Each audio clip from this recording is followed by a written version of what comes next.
Hello everyone. Welcome back to episode 5 Can of the you Floating Rock Pod. believe it? With me, Kaz. And me, Kirsty. Welcome back. So, remember in the last episode we were like, we're going to go out tonight and we're going to go crazy. We were home in our pajamas with makeup off, at 10 o'clock? Before 10, and do you know what? Couldn't have been fucking happier. Couldn't have been happier. Is there any better feeling than being like kind of tipsy and coming home and getting clean and having your full skincare routine I was just going to say, the done? full skincare routine In after a few matching drinks, there's jammies. nothing that beats it. I don't think there Not is. even a spoon. Not even spoon. Not even a spoon. Yeah. You were horny. Was I? For the fact you did your skincare, not for any other reason.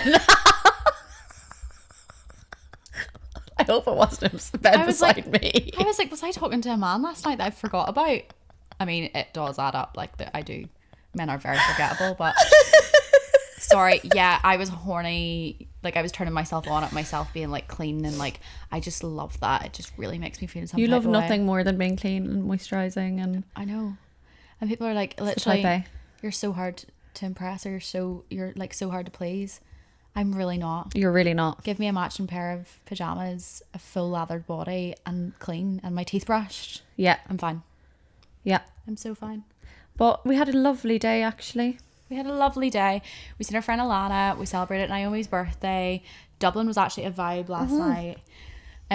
We went to this pub. I can't remember the name of it, but there was the Buskin Bandits, were they called? I think you should play as a little song for us. I'll play as a little snipperoonie. It was great. The Buskin Bandits, and like honestly, if you know me, I just love a fiddle player. Like he was so good. Let me see. You.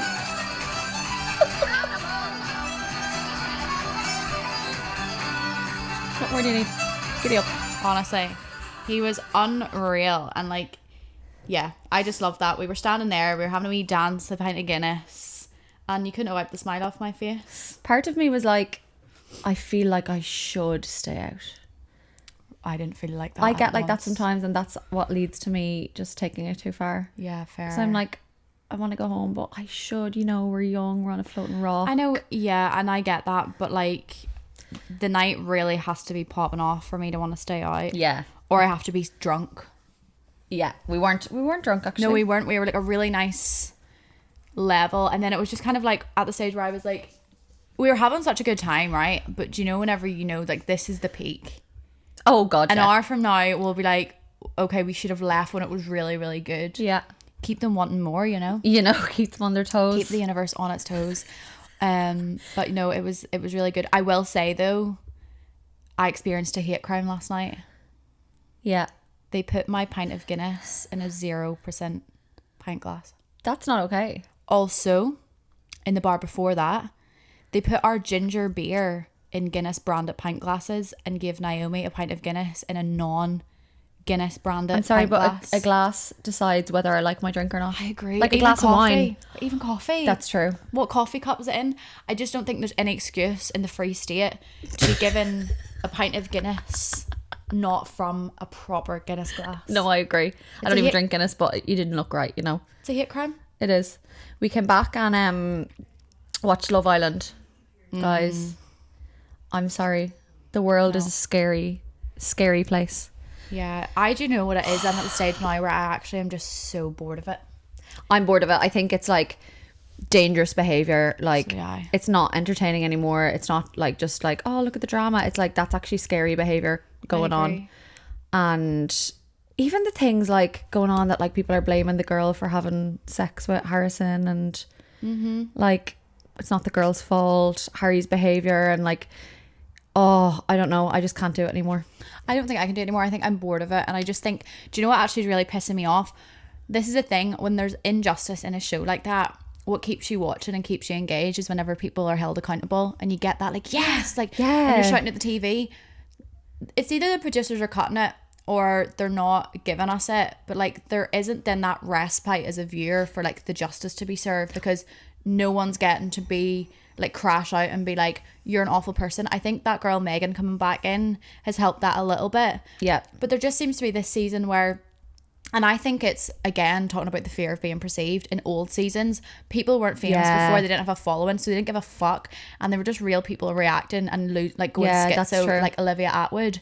Whereas now I think they're all so hyper aware of the fact that they're on TV that they don't want to like have that crash out that makes reality TV so good. Like someone needs to tell Harry to go fuck himself. He's a wanker. He's a fucking disgusting piece of disgusting. shit. Sorry. Like, I can't continue to watch it, but I think they really need to, I'm not watching next season if they don't rejig the whole thing. They need to have real humans with real bodies and cellulite and cool stories, like single moms, like people that have been married and divorced, like people that have been through like different types of things, like someone that's literally a nurse down the local hospital, works in the shop, like real people, because that's when the show used to be so good. And talk about real stories, and all they do is pull each other for chats. Like, can we not get a little bit of their life? Do you know what I mean? Their chat's dead. Yeah, so we're over that. So we're over Love Island. We did enjoy curled up in our PJs watching it, but we are over Love Island. It actually makes me though like so like content with being single, because it's, you're just kind of watching it and like, I know it is confirmation bias, but like it's just, these streets are rough. Yeah. Like, that's awful. No, I know. And I think it's bad because like in our generation we're so happy with being on our own and like single, and then people wonder why, and I'm like, well, when you see shit like that being televised, when people know that like they've nowhere to hide, can you imagine what's going on, number one, behind closed doors, or number two, like not when you're in the public eye? I know, it's crazy. Or like, you know, you're lying and can't get caught. Yeah. Even though I'm like, they're ballsy enough to literally do that whenever there's angles of like there's cameras at every single angle. What the fuck are these cunts doing whenever they can do it behind closed doors? I'm not subscribing to it. No, I'm not. I'm unsubscribing from the streets. No, same. And honestly, sorry, just to say, Mercury's in the microwave, like on 900 watts. Like yesterday, so Mercury in retrograde always like has issues with technology, like X has come back, all of this shit. Yesterday our phones were hopping off. No, I swear. People from the past. People from the past. Not always exes, but people from the past that just like have resurfaced. And I feel like my week's been like that. Like the last week, and I'm like, oh my God. But apparently this is Mercury on steroids. But yeah, we both have had like people from the past like pop up randomly. Like, how does it make you feel? Reconnect. I mean, it makes me feel nice that people care about you. Like, I think like my scenario, there's deep love there and stuff, but let's just skip to you. How does it make you feel? A little bit smoke. Love that. Yeah, I mean, the smokiness is always going to be there. I told you so. I told you I was a great girl. They always come back at least once, guys. Like, they always fucking do. And you know what? Sometimes they come back 2, 3, 4, 5 fucking 6 Do you times. think it's because like when we have breakups, or like breakups to situationships, because we know how common they are, that like we process it quicker, like we go through the shit first and then like we come out the other side, but then like men are like a delayed reaction, and by the time they realize we're so beyond, like we're so over it. I see this happen time and time again, and probably as well from having male friends like throughout my whole life. That's such a pick me sentence, like that's what I mean, but like I know like other girls like got male friends, but I've seen this time and time again where like my male friends will be so over something, and then when they finally end it, they'll be like, oh my God, I feel great, I feel free. They'll be like doing all around them. The girl will go into her little cave, get emotional, cry, you know, like feel all of her feelings, and then you see like 2 to 3 months, sometimes it actually takes a year, the switch happens. The guy then feels his feelings later, and then by the time that he's coming back regretting his decision, the girl is having the girl's over it. She's having peak glow up as well though. She's over it. Sorry, is there anything better than the glow up after a breakup? Like you fucking cut your hair, you're like running 20k. I have not, see, with every single tear that I've shed from a guy has just made me every single time richer, hotter, more successful, fitter. You're very good at zoning in on like the things you kind of can control, I think it is. For sure. I honestly puts a rock up my ass. I love it. Yeah. Like, I'll be crying for a week and I'll be like, but then I'll be giggling thinking, God, when the tears end, this is really going to be great for me. You always go, this is, things are going to happen. This is I'm going to be so busy. And it happens every time. So shout out to all of you men that have rejected me. I owe my success to you, brother. You're the reason she is where she is. I owe it all to you, you traumatic men. Charlie, clip that. My belly. Charlie, That's a clip. my belly hurts from laughing. I can't laugh properly because I've got so much Botox on my face. Oh my god, yeah. So Kaz got Botox and then got a lip flip, and you can see it like kicking in this morning. Guys, I actually can't. I'm actually alarmed for how intense it's going to be. But do you know another thing? I'm going to look so gorgeous. See? I can't eat or drink. Great, So you're great going to be news. so skinny. Really skinny. And my face is going to be frozen to the gods that I am. You're not going to know how I mean, I have a resting bitch face anyway, but it's been turned up a dime. And I love it. Keep them guessing. Keep them guessing. You never know how I'm feeling because my face doesn't move. I think what we wanted to talk about today is Periods. Vaginas. Vagines. Vagines. Coochies. Is that the word? A cooch? Coochie? No, that's a gooch. Yeah, coochie. Isn't that Americans say that? We're going to talk about gooches and coochies. So this episode's called Gooches and coochies. Yeah. No, we're here to talk about the noon. Yeah, we feel And all of its like complexities. even we try to educate ourselves because we get so depressed when our periods due. So bad. And like we're still very uneducated. Like it's things we should be taught in school. I feel like we know so much, but there's so much to learn. Oh, it's so confusing. Mm-hmm. It's so confusing. But I think one of the things we've both experienced is I 100% have PMDD. For sure. Same. So what's it? Premenstrual depression disorder? Yeah, Is it not something like that? I think so. Yeah. You're depressed, basically. I remember my aunt. Oh my god. I remember, this is so funny as well, like I was like late into my teens actually, so like we definitely should have been taught about this before, but I remember talking to one of my aunts and being like, you know, like before every single period, like I catastrophize everything, I get so low and so down, and like I just am not nice to myself, and like it happens every single month. And she was like, oh well, like I've PMDD. And I remember being like, well, what's that? And then I remember researching it and being like, oh my God, I definitely have this. But also, why has no one fucking told me about this before? Because I was thinking, what's wrong with me that I keep feeling like this every single month, whenever the whole time there was an explanation for it. Yeah. And no one thought to tell me. No. do you Honestly, mean? I probably didn't know about it until like the last few years. But crazy. I feel like I was the person that like when people were like, oh my God, I had such bad period pain, I'd be like, oh my God, it's so dramatic. I never, yeah, I swear I never experienced, I'd say in the last like 2 years, year and a half, I never got bad period pain. Like I've never experienced like them cramps or like the exhaustion or having the mood until probably a year and a half, 2 years ago. And then it was probably when my PCOS flared that like all these symptoms came, and oh my God, do you remember how much I used to cry? Now I think it's settled a bit, but like I used to cry for like, no joke, like 3 days before my period, and then it would just come and I'd be like, oh, that's why.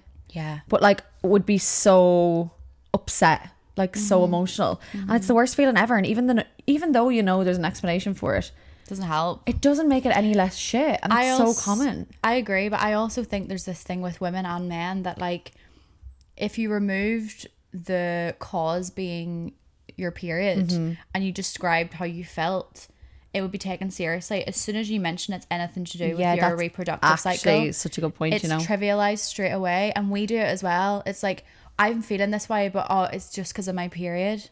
But like if you just, I remember saying this to my brother once when I get really, really, really bad painful periods, plus like everything that comes with it emotionally. And I remember being like, if I described to you that I was having severe back pain, severe stomach cramps, and was bleeding from a cut constantly for 4 or 5 days, had to be in the fetal position, and oh, couldn't you're eat, really bad, and was passing out and being sick, everyone would be like, oh my God, like, is she okay? Yeah. Da-da-da. As soon as That's I say actually it's so my true. as soon as I say it's my period, it's trivialized because people are like, oh, that's okay because there's a cause for it. It doesn't make the symptoms any less difficult to deal with or any less fucking painful. And it's the same with the moods. Like, even we do it though. It's like our hormones will make us so low and so depressed, and like life becomes really difficult, but we're like, oh, I know, but it's just my period. It's like, once my period comes, it'll be fine. It doesn't make it any less hard. I think I do that though because it makes me like, okay, it's not real, you're not spiraling, you're not going to fall into a depressive hole. I'm like, it's fine, it'll pass in a few days, we're nearly there, it's And it fine. does. It does every time. And I think that's why I kind of talk to myself like that. I think it is difficult that it happens every single month. And I think I'm fucking over it. if you are a man, obviously, that doesn't have a period, or if you're a girl that doesn't really struggle with any of these things, and you have like a partner or a friend in your life that does experience these kind of like troubles, please be there and support them, and don't kind of remove the responsibility of support just because it's a period. Like, see, especially men, like I know in past relationships I've had, whenever men treat me with like such gentleness and care whenever my periods do, and just they just get me and they know how I feel. They want to understand. And when they want to understand and they ask questions and they do their own research, like that is so attractive. It's so hot. It's so hot. It's like, once this period's over, babe, It's hot because it's rare though as well. Thanked for this. Like, it's a rare thing. But we were actually talking about, there's a page on Instagram called, I think it's Rosie and Harry, and the boyfriend like literally is like educating himself all around like his girlfriend's cycle and like her moods and how it affects her, and he talks about it and he makes the reels, and honestly everyone needs to go follow it. It's unbelievable. Yeah, it's unbelievable. so and it's actually mad, like, because you're almost seeing his reaction to how outrageous things are sometimes for us. Yeah. So like he's just like, what the fuck, like, No, I know. how is this like happening? And it's mad and we don't know it and we're just not educated enough. But Yeah. I feel like at the moment my moods aren't that bad, but like my tiredness, I would like, I could sleep all day like 2 days before my period. Yeah.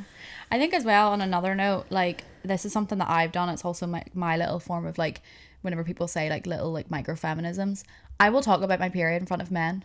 And if it makes you uncomfortable, why is it something that we're not seem to be allowed to You're talk good about? at that. I don't really talk about it. Oh, I will make a point of saying it. I love to watch them squirm. I'd still now you're gonna kill me. I'd still hide my tampon up my sleeve, like, What? if I, yeah, What?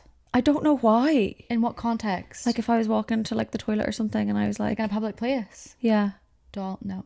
I know. Why is it like a secret? Like, why is it? And I mean, I genuinely, It's so bad. I'm thinking out loud here. Every single woman gets a period. I know, obviously, people aside that maybe have health issues.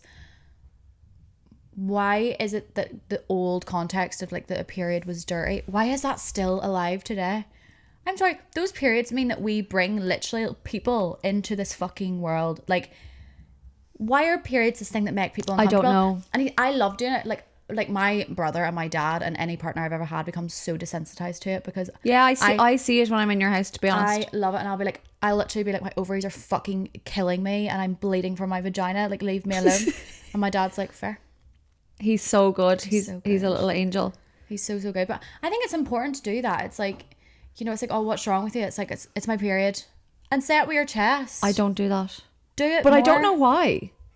Like, I don't know what it is. Like, that I think it's lack of doing it. I remember like when I started doing it, it made me uncomfortable, and now it doesn't. Like, especially even my uncles, they'll be like, oh, I'll be like, it's my period.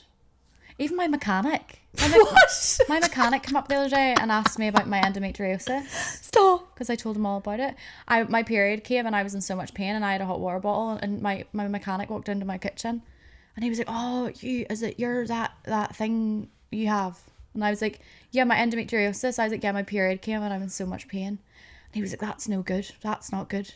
I have every man in my ether desensitized to it, and it's great. That's really good. And they're all over it now. You're going to inspire me. But isn't it's also because I think a massive part of it is like when we say have them symptoms growing up, or any age really, and you go to the doctor, instead of like finding out the cause for us to almost understand why it happens, it's just like take this pill to like mask it. And I don't think it just makes us not understand. Yeah. So we're just putting this band-aid on it and we're like, okay, it's fine now, but why was it happening? Oh, I don't know. Why was it so severe? Well, I don't know. Because they haven't done enough research into our health. And Yeah. like, this is a thing to do with women's health. It is ignored so much that it honestly makes me so angry. Like, they just don't take women's health seriously. Most of the studies that we even base our health decisions off were all done on men, and they just think, oh, we're the same.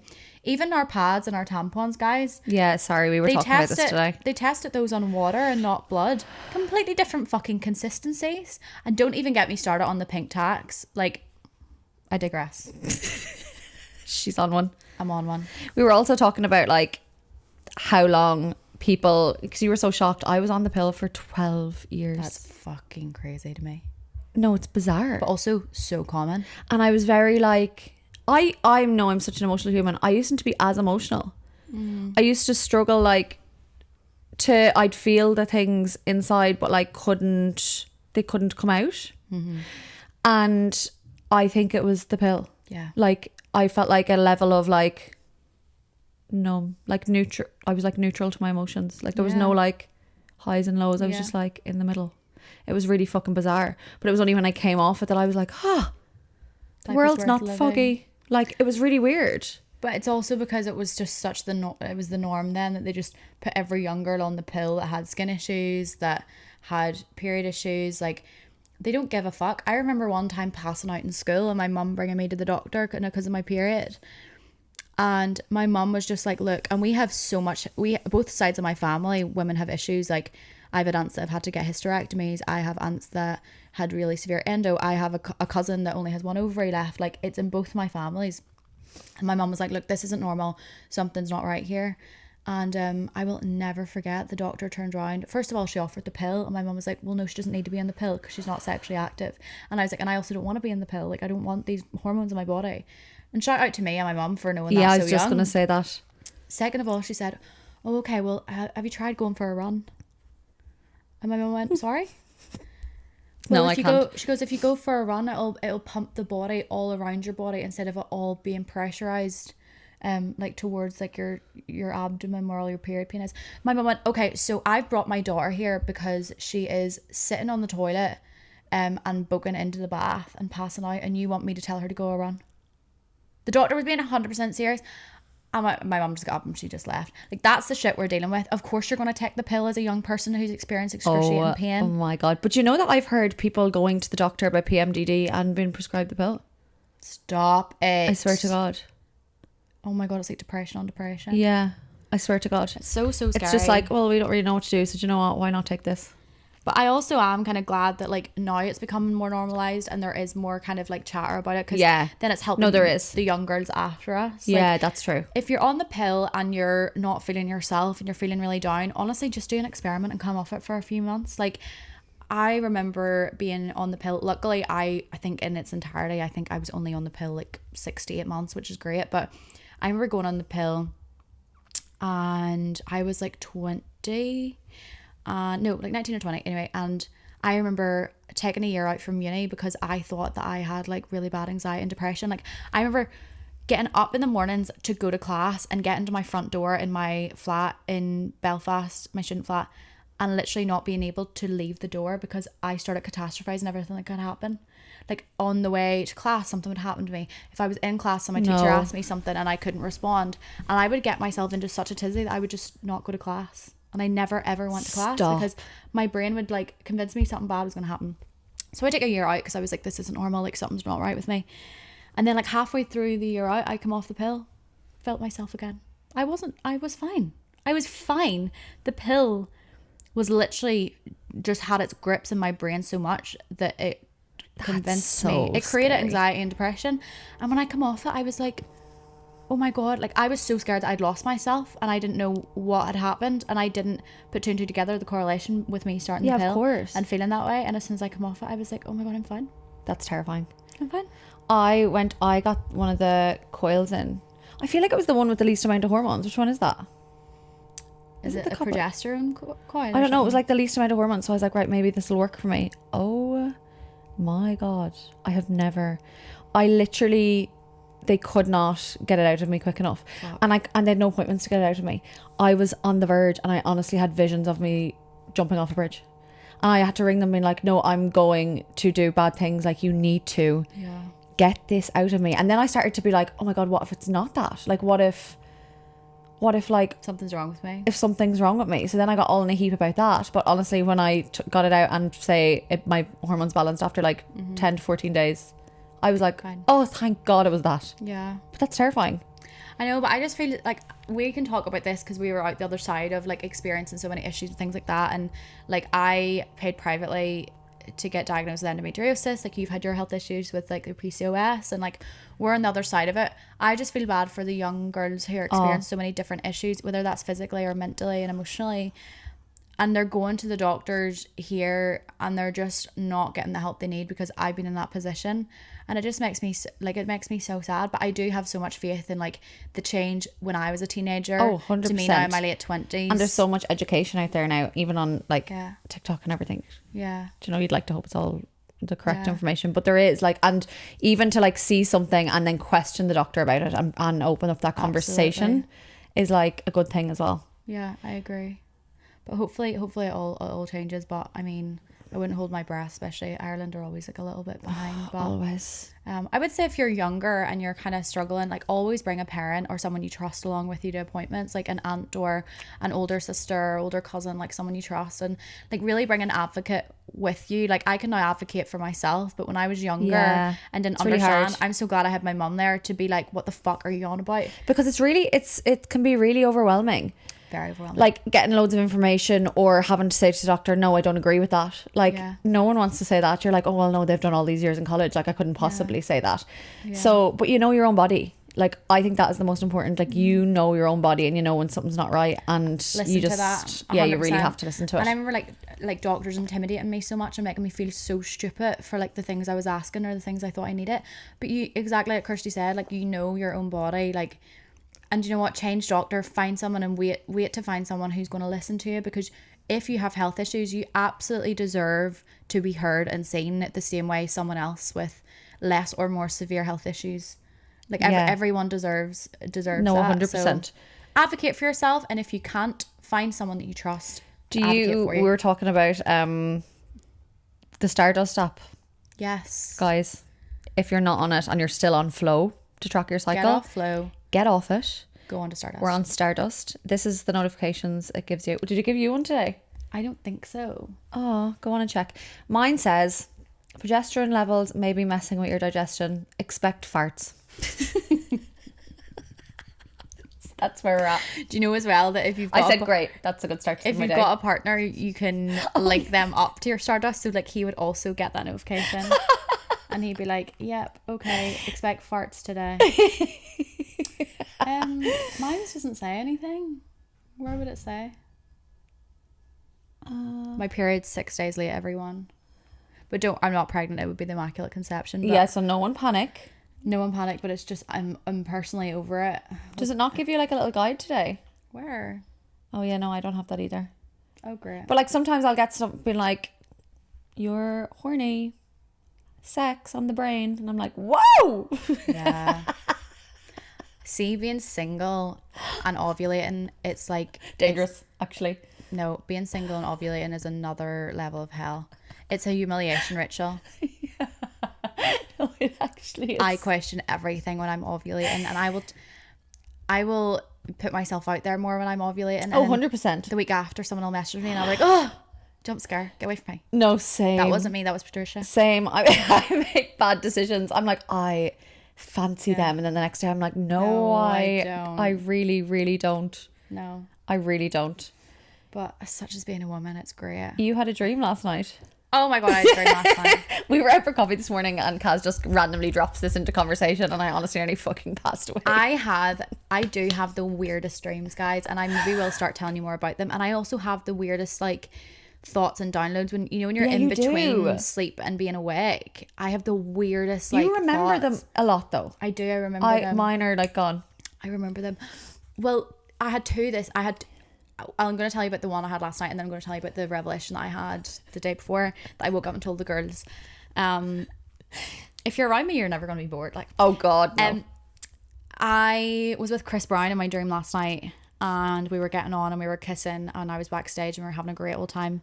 And then I told him that I was on my period, so I couldn't have sex with him, and then he threw me out. That sounds like Chris. Sounds exactly like what our Breezy would do. So that happened, and I was like, what the fuck? I went full blown feminist, and I was like, how dare you? Like, I'm not. How did just the a dream whore. end? I don't actually know. Turned into a I think I nightmare. just got over it and walked down the street in my cute outfit. Good. Went and got a coffee or something. Good. I was like, Chris Brown doesn't deserve me anyway. Which he doesn't. Like. Waking up with tears coming out your eyes. No, like literally. No, but like I don't even want Chris Brown, so don't know what my subconscious was doing there. That's weird. We'll figure that out. We'll ask that question. It's just that feminism coming through, and also I think because I'm thinking about my period so much at the minute, because I'm waiting for it to come. That was definitely on your That mind. I was just like, oh yeah, Chris, it's come, and he was like, I can't put my penis inside you, so fuck off. And I was like, wait, you don't love me? This is really weird. What was your other My dream? other one, oh, debt's not real. Just spend all your money. Yeah. Get into debt, get an Amex, tap that bitch, live your life. You're gonna die anyway. Like, that's not your problem. So why do you think it's not real? Just because it eventually will expire when you die? It's all made up. Money and debt is all made up, and all the rich people are all in debt. Yeah, that's true.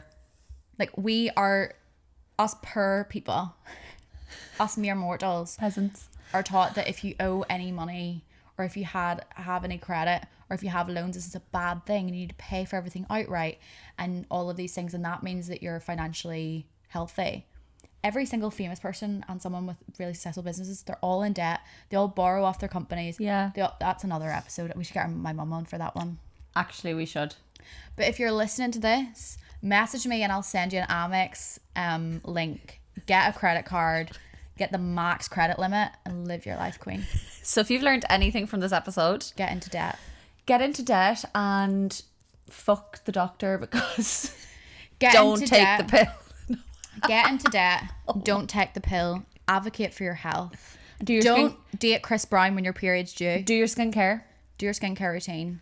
And Mercury's in the microwave. and also be careful when you're ovulating. Yeah, it's unsafe. It's unsafe. It's unsafe. So be careful on the streets. And don't drink Guinness out of the wrong pint glass. yeah, you deserve a nice glass, the correct glass, and you deserve a nice glass for your wine also. Do you know what? That ruins my fucking my wine. This podcast episode is going to be called Advocate for Yourself in all aspects. Get the Amex, you deserve it. Ask for the right pint glass. Have sex when you're ovulating. Tell your doctor to fuck off. Because we're all on a floating rock. Tell men you're on your period with your chest. Yeah, I'm going to start doing that. I'm going to start walking around with tampons in my hands. I'm in my period, everyone. Yep. No, what is it like? Exposure therapy, standing up on the Lewis. I have my period. I'm free bleeding. No, next time you're in a cafe, I'm changing my tampon, everyone. Because I have a vagina. my tummy hurts, I can't breathe.